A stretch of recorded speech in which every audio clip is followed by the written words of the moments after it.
네, 안녕하세요. 연합인포맥스 이마람 특파원입니다. 네, 오늘 2월 24일 목요일 뉴욕 증시는 급등 마감을 했습니다. 장 초반에 뉴욕 증시가 급락한 후에 다시 급반등을 하면서 극심한 롤러코스터 장세가 펼쳐졌는데요. 시황 같이 보겠습니다. 네, 오늘 다우 지수는 전장 대비 0.28% 상승 마감했습니다. S&P 500 지수는 전일 대비 1.5% 급등 마감을 했고요. 나스닥 지수는 전장 대비 3.34% 급등하면서 마감을 했습니다.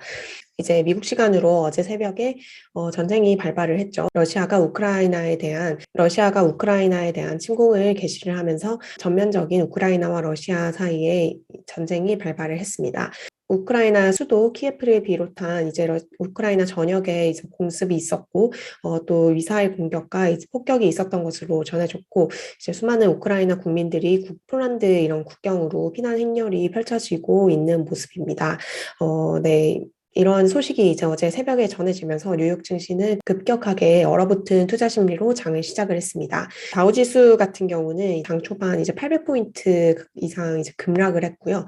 나스닥 역시 선물 시장에서 2% 이상 급락을 하는 흐름을 보이면서 장 초반에는 굉장히 시장이 무너지는 흐름을 보였습니다. 3대 지수가 모두 급락을 했고 또 증시뿐만 아니라 이제 전체적인 금융시장이 전쟁이 이제 실제로 일어났다는 공포에 크게 흔들리는 모습을 보였습니다. 유가가 배럴당 100달러 보다 높은 수준으로 튀어 올랐고 미국 달러화가 급격한 강세를 보이고 러시아의 주가 지수는 이제 장중에 50% 가까이 폭락을 하고 또 러시아 루블화 역시 사상 최저의 수준으로 가치가 떨어졌습니다.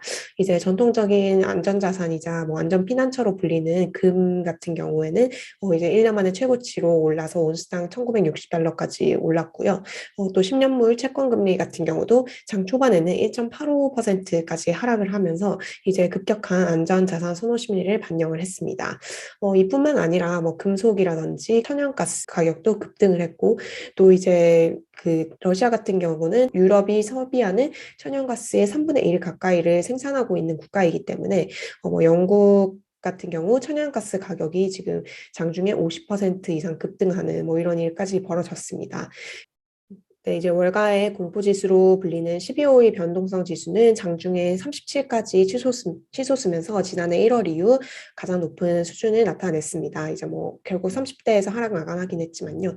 네, 또 뭐 비트코인 같은 가상화폐 가격도 장 초반에 급락을 했고요. 6% 이상 급락을 했고 또 유럽 증시도 매우 부진한 흐름 5% 안팎으로 하락을 하면서 이제 장 초반에는 완전히 시장이 거의 난리가 난 모습이 나타났습니다. 네, 이렇게 증시가 크게 부진하면서 금융시장 전체가 극도의 안전 선호 심리를 보이는 흐름이 이어지는 듯 했는데요. 이날 엄청난 이제 반전이 일어나면서 3대 지수가 모두 상승 마감을 하게 됩니다. 이제 점심 부근 무렵부터 3대 지수가 낙폭을 모두 말아 올리면서 네, 이제 나스닥 지수를 시작으로 이제 오전 중에 3대 지수가 이제 낙폭을 대거 말아 올리면서 결국에는 나스닥 지수는 거의 3%가 넘는 정도의 급등 마감을 하게 되었습니다.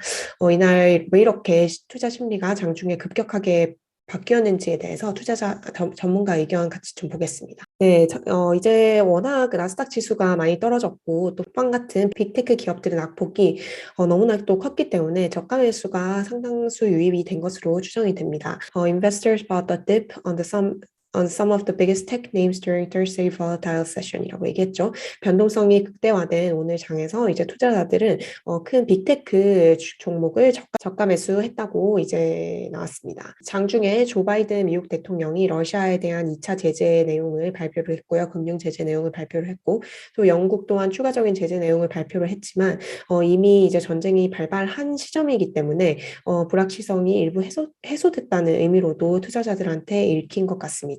또 그간 증시가 크게 계속 레벨을 낮춰오고 계속 주식이 무너지는 모습을 보이면서 이에 대한 되돌림 심리도 일부 있지 않았나라고 생각이 됩니다.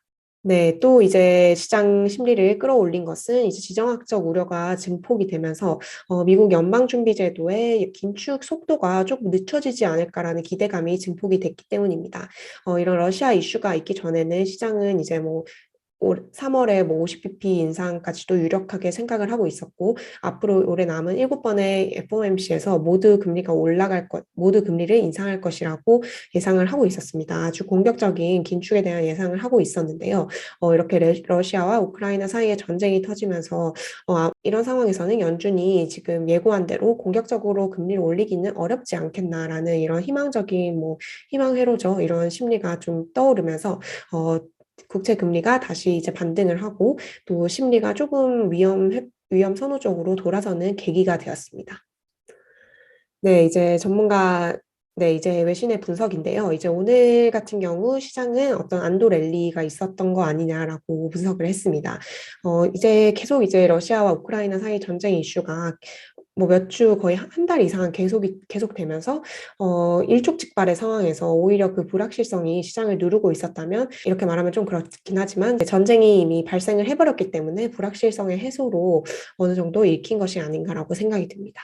이렇게 말을 합니다. When investors get nervous, they tend to add more cash and hedge their positions. 그러니까 이제 이런 지정학적 공포에 우리가 다 떨고 있었을 때, 뭐 어제까지 더 많은 현금과 이런 우리의 기존에 가지고 있던 주식 비중이라든지 이런 포트폴리오를 해지를 하게 된다, 위험을 회피하게 된다라고 얘기를 하죠. 그래서 the worst market storms typically happen. 최악의 상황은 언제냐? 우리가 예상을 하지 못했을 때라고 얘기를 합니다. 이제 우크라이나와 러시아 간의 갈등이 계속 이어지면서 투자자들이 어느 정도 이걸 이미 예상하고 있고 people are hedged, 해지를 해놓은 상태이기 때문에 지금 최악의 상황이 아니고 오히려 시장에 있어서는 최근 계속 약세 흐름을 보이고 있던 시장에 있어서는 좋은 발전일 수 있다라고 얘기를 했습니다. 아이러니한 내용이지만 실제로 주식시장에는 이제 전쟁이 실제 발발한 것이 이제 어떻게 보면 호재가 될 수도 있었다는 얘기죠. 네, 오늘 이제 연준 인사의 발언은 또 나왔는데요. 토마스 바킨 리치먼트 연은 총재가 발언을 했습니다.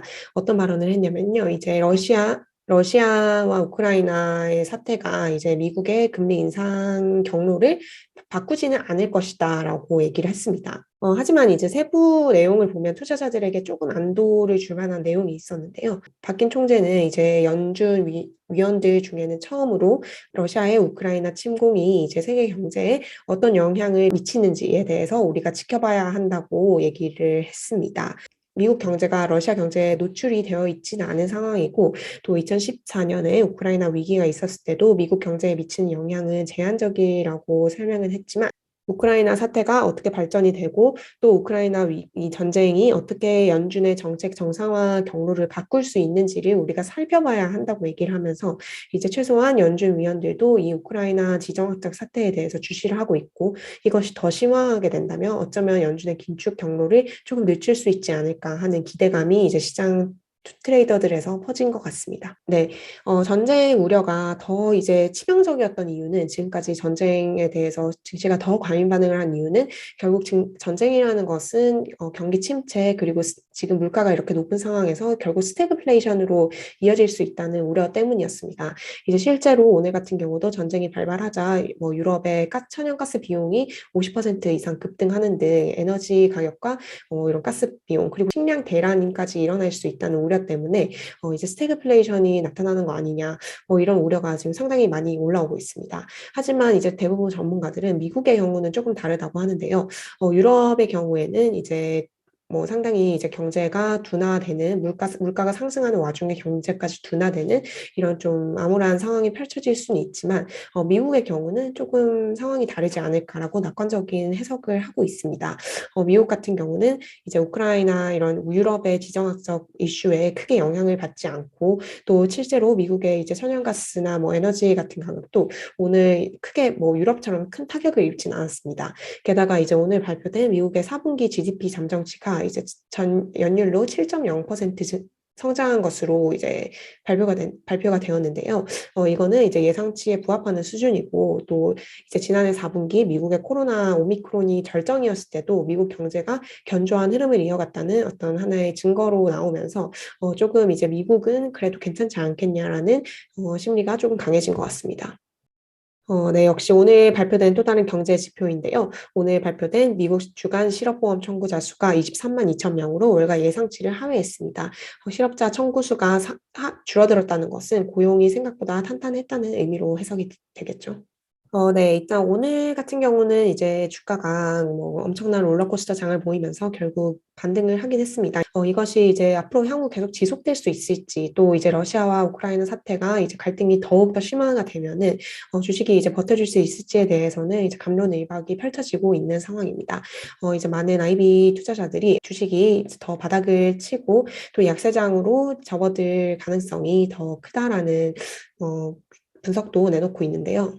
네, 웰스파고의 수석 전략가는 시장이 이제 저점을 찾는 데까지 상당 기간이 걸릴 수가 있다라고 얘기를 했습니다. 그러면서 이제 푸틴이 새로운 냉전 시대를 촉발한 만큼 글로벌 경제와 무역 이런 측면에서 세계 경제에 암운을 들이우고 또 주가 역시 이에 따라서 조금 더 추가 하락을 할 수 있을 거라고 얘기를 했습니다. 네, 이제 뭐 S&P 500 지수 같은 경우는 4,220선, 그 다음에 3,850선까지 하단을 내다봤고요. S&P가 3,850까지 내리면 이제 20% 고점 대비 20% 하락을 하면서 약세장에 진입하는 셈이 되죠.